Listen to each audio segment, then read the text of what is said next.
So here we go. The first question. I'm in my 20s, and my mother and grandmother have had breast cancer. What is my risk of developing breast cancer?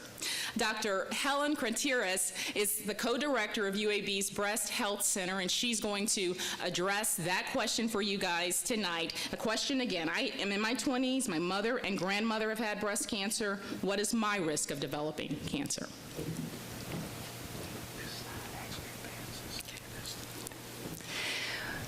So it is a very complex answer. What is my risk of developing breast cancer? But I think the first thing that I'd like to say is that most breast cancer is actually not inherited. A lot of us think that breast cancer is mainly related to family history, but really only about 10% is related to a familial predisposition or a family history of breast cancer, and really about 90% of breast cancer is what we call sporadic. It just happens. We are desperately trying to find the answers to how it happens, but suffice to say that most breast cancer is just sporadic. Now, there are some features of family history that makes us more concerned or more that suggest more that there is a feature that would predispose a patient for breast cancer and predispose them particularly for one of these genes that a patient may possess that increases their risk for breast cancer. And these features of a family history would include those patients who have a family history of a person who has a genetic mutation, or if there is a family history of breast and ovarian cancer in the family, if there is a history of early onset breast cancer in the family, if there is a history of multiple breast cancers in the same patient, that also increases the risk that there is a genetic predisposition for breast cancer. And then also if there's a male in the family for breast cancer. All of these things raise a red flag that there could be a genetic predisposition for breast cancer. So what does that mean to this patient? Well, what it means is that this patient probably is at a slightly increased risk, but how much that risk is, we could actually quantify that with some objective tools that we have, and we can do that in our Lynne Cohen and Norma Livingston prevention program at UAB. And in this program, we provide specialized identification of risk. We can give the patient a specific estimate of what their risk for developing breast cancer is. And once we know that level of risk, then we can give them a very individualized, tailored recommendation for how to manage that risk, whether it be lifestyle modifications, doing things that can reduce their risk, such as a healthy diet, exercise, losing weight, or more intensive things, prophylactic surgery, or taking a pill to help reduce the risk of breast cancer. So we take all of these factors, put them together, and give the patient a very individualized and specialized approach to how to manage their breast cancer. We also offer different screening mechanisms to try to find breast cancer early. These things don't prevent breast cancer from happening, but we may be able to detect it early when it's treatable and curable.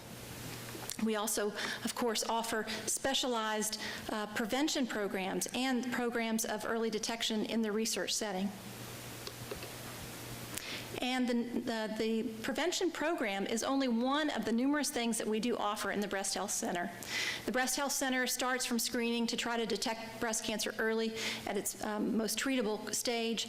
It then moves on to asymptomatic women who are at risk for breast cancer, and then treatment, diagnosis, support, rehab, and research. And all of those things together are housed in our Breast Health Center, and we'd be happy to see you and talk to you about any of your questions or concerns, and here is a way that you may contact us and, for more information.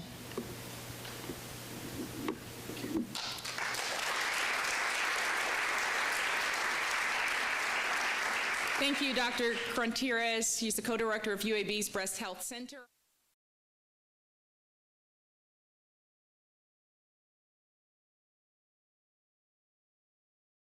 This next question is a pretty good one too. I'm finished with cancer treatment and just received the good news that I'm cancer-free.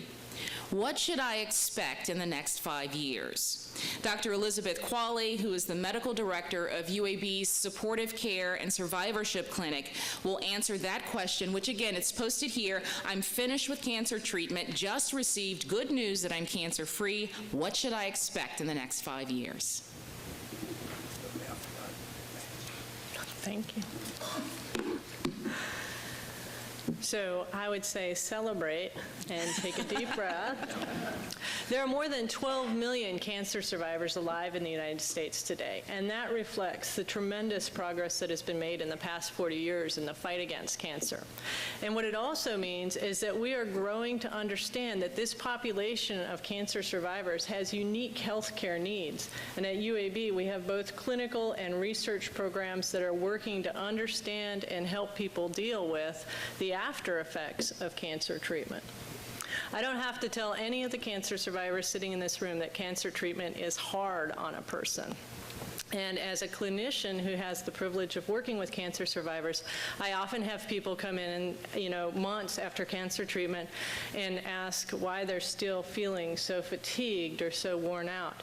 And my response to that is that it takes a long time to recover from treatment that is as hard as cancer treatment. And I usually tell people not to expect to feel like themselves until about a year after their treatment is completed. Another thing that people are often concerned about is the risk of recurrence. And that is just the reality of being a cancer survivor, is that that's a thing that you focus on and have anxiety about. And no doctor can give you an absolute stone-clad guarantee that your cancer is not going to return. So finding a way to deal with that level of anxiety is part of what it means to be a cancer survivor today. There are some things that you can do as a cancer survivor to increase your odds of doing well in cancer survivorship. And that includes learning about the late effects or potential late effects of your particular cancer treatment, because that's different for every cancer treatment and every cancer treatment exposure that people have. Make sure that you understand your cancer follow-up plan. If you think about it, most cancer treatments aren't seeing one doctor. They're seeing a surgical oncologist, an oncologist, a radiation oncologist, a primary care doctor. Now tell me, who's the common thread in all of that? The cancer survivor. And so it's critically important that cancer survivors are empowered to take care of their own health care issues. And that includes reconnecting with your primary care doctor if you don't have one. One thing a lot of people don't know is that a breast cancer survivor who's treated for early stage disease has a higher risk of dying of heart disease than she does of breast cancer. So it's critically important to take care of those ongoing health care needs. And resume or develop healthy behaviors like a healthy diet and regular exercise. Most cancer survivors move into survivorship and have a period of adaptation and do really well. But some cancer survivors have residual symptoms from their treatment, and that might include things like persistent fatigue or depression or cognitive dysfunction or pain. And these things can be hard to get properly treated unless you're seeing a clinician who understands that that's a normal after effect of your cancer treatment and knows the best approaches to treat these problems.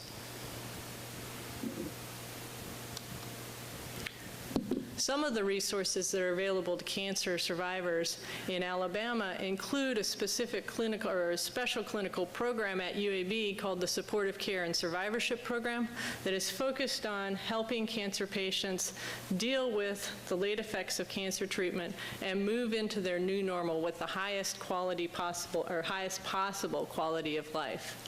Other community resources include our partnerships with the American Cancer Society, Susan G. Cohen, and others. There are support groups, exercise groups, spiritual care groups, yoga therapy groups. There are lots of support for cancer survivors, and the key thing is that the cancer survivor themselves is empowered to go find that support when they need it. Thank you, Dr. Qualley.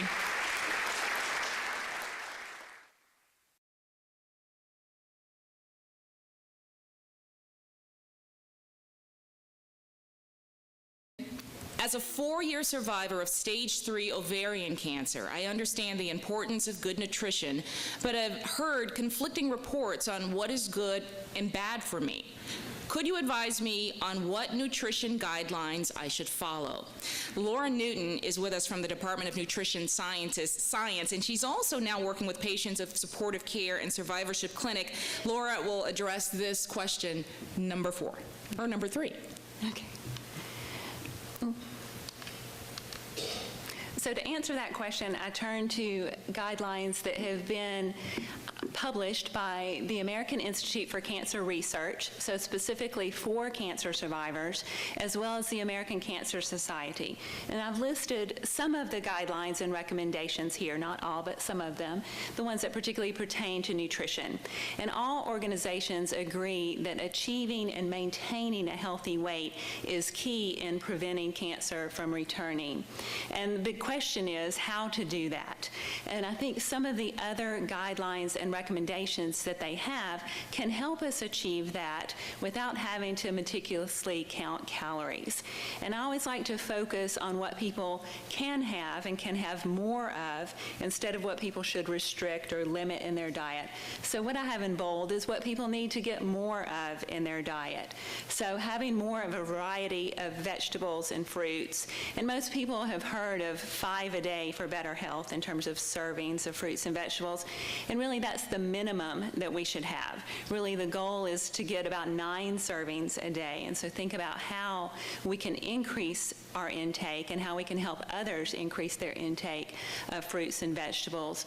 Whole grains instead of refined grains to get more fiber in our diet and more nutrients.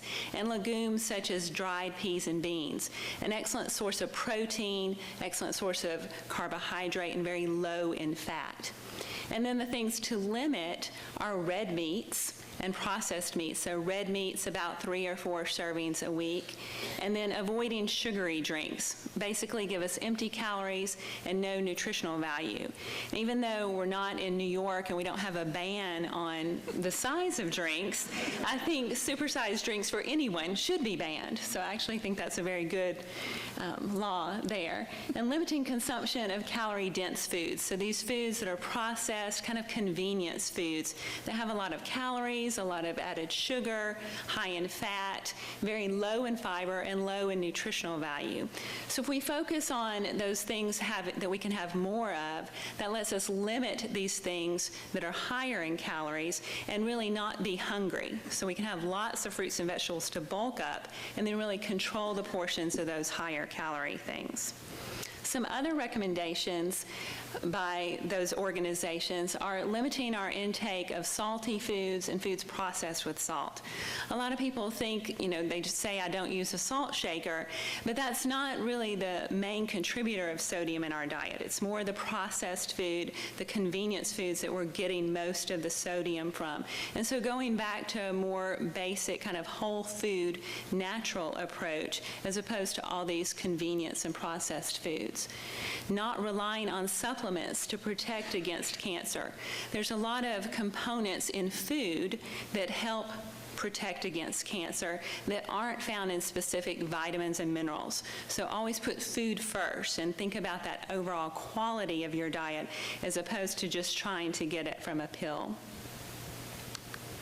And I like these graphics, which hopefully you can see okay. Some people may have seen the one in the upper right corner, Choose My Plate. This is for the general American public. This is what replaced the Food Guide Pyramid and replaced my pyramid, so hopefully kids are learning this now. But what I like about both of these is they help you to guide your selections in terms of how your plate should look. The larger graphic is put out by the American Institute for Cancer Research, and it's called the New American Plate. And it's just a way to help model our intake after, as well as to evaluate our intake. So think about your last meal and how did it look in comparison to this. And I tell people, if it came from a sack from a drive-through, it probably didn't look like this. So we want about 2/3 of our intake coming from plant foods. So going, not necessarily a vegetarian diet, but going to a more plant-based diet. And then about 1/3 of our intake coming from animal protein.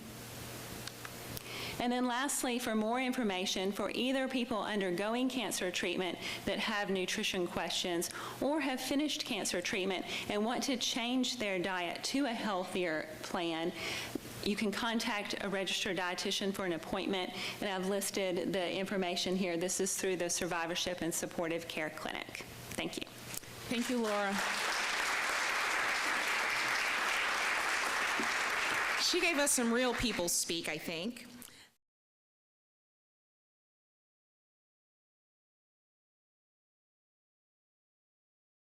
This next question is a really important one. Everyone wants to know this, and that's why we have brought in the head guy to answer this one. Dr. Partridge, who's the Cancer Center's director, will take on this question. When should I begin screening for cancer? Dr. Partridge.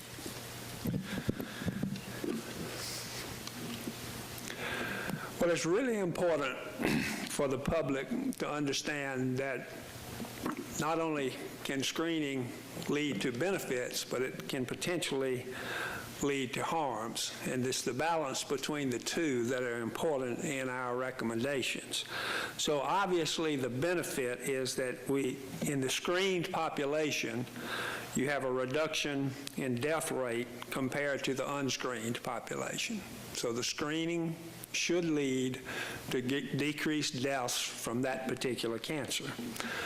The particular harms that can occur include false positive tests, that is, tests that say there's a cancer there, but there is no cancer in actuality. And that leads to anxiety, unnecessary biopsies, diagnostic tests, and even potentially to surgery that can have complications, including bleeding, infection, and worse complications. So you have to balance the benefits versus the harms for the recommendations. Now, there are 3 screens where we're absolutely convinced that the benefits outweigh the potential harms, and that's screening for colorectal cancer, cervical cancer, and breast cancer. For colorectal cancer, this is for men and women, you begin your screening at age 50, and I see nobody in the audience is that old yet, so there are 4 ways to screen. There are actually 6 different ways that are acceptable for screening and all reduce mortality rates or cancer deaths from colorectal cancer. 4 of them can not only find the cancer, but have the ability to find polyps, which are precancer, if you will, in the colon. It includes sigmoidoscopy, barium enema, and CT colonography, which have to be done every 5 years. And if you have a colonoscopy, which is the most complete test, that only has to be done every 10 years if it's negative. There are 2 stool tests that are the cheapest test.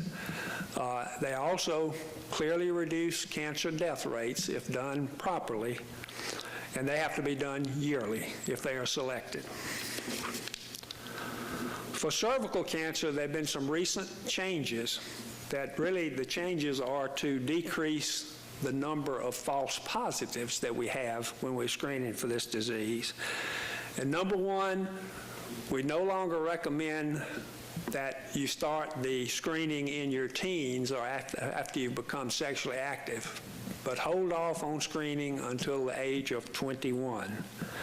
Between the ages of 21 and 30, you have a pap smear, but we now recommend that that's done every 3 years, not every year. So that's a major change, but that reduces significantly the number of false positives that we get, but doesn't change its impact on our ability to decrease cancer deaths from cervical cancer. So every 3 years, not every year. Between the ages of 30 and 65, you can have a co-test, which includes the pap test and a human papillomavirus test. It's the human papillomavirus and its persistence for a number of years that actually leads to the development of the precancer and subsequently the cancer. So if those tests are done and they are negative, then you are safe for 5 years. So a 5-year interval. At age 65, if you've had regular screening with normal results, your screening can discontinue safely. So there may be 2 people out there over the age of 65, and so you can safely stop having your pap smears if you've had normal pap smears in the interim. If you've had a hysterectomy and it was for benign reasons, not for cancer or precancer, you do not need pap smears any longer. And if you've been vaccinated, and you know there now is a human papillomavirus vaccination, we don't have enough information yet to know whether we can safely increase our screening intervals or not screen. So right now, until we have more information, we're recommending that these women who have been vaccinated continue screening according to the guidelines that I just talked about. For breast cancer, yearly mammogram starting at age 40 and continue as long as you're in good health. Clinical breast exam, where a physician or a nurse practitioner examines the breast, starts in the 20s and needs to be done about every 3 years in your 20s because your risk of breast cancer is extremely low in the 20s. And then in the 30s, continue, and then every year after age 40 to coincide with the mammogram. All women should, of course, know what your breasts look like and how they feel, and obviously report any changes. Breast self-exam is an option for women starting in their 20s, but cannot replace mammograms and clinical breast exams. Prostate cancer is one of the more controversial. It is not yet proven that the benefits outweigh the harms in screening for prostate cancer.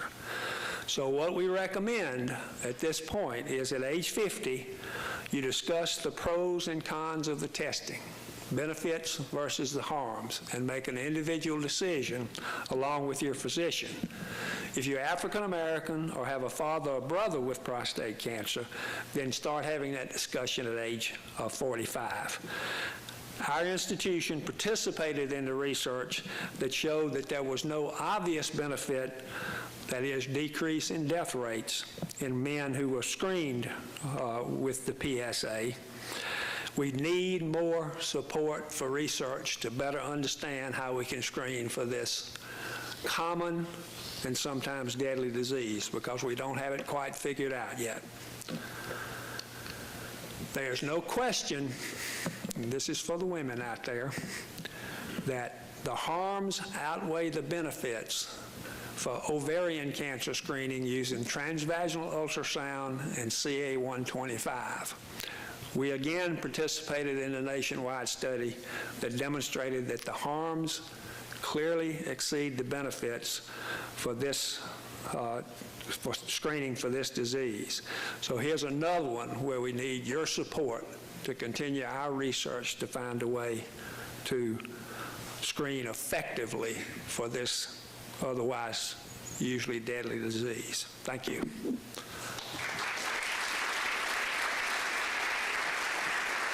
Thank you, Dr. Partridge. I do want to remind you that in just a few days, you can get all of this information, these slides, if you were trying to write some of those numbers down and some of those screening dates down.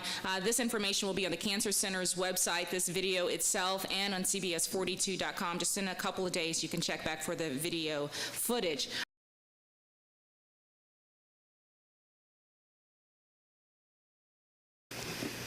We hope you don't need to come to the Cancer Center for treatment.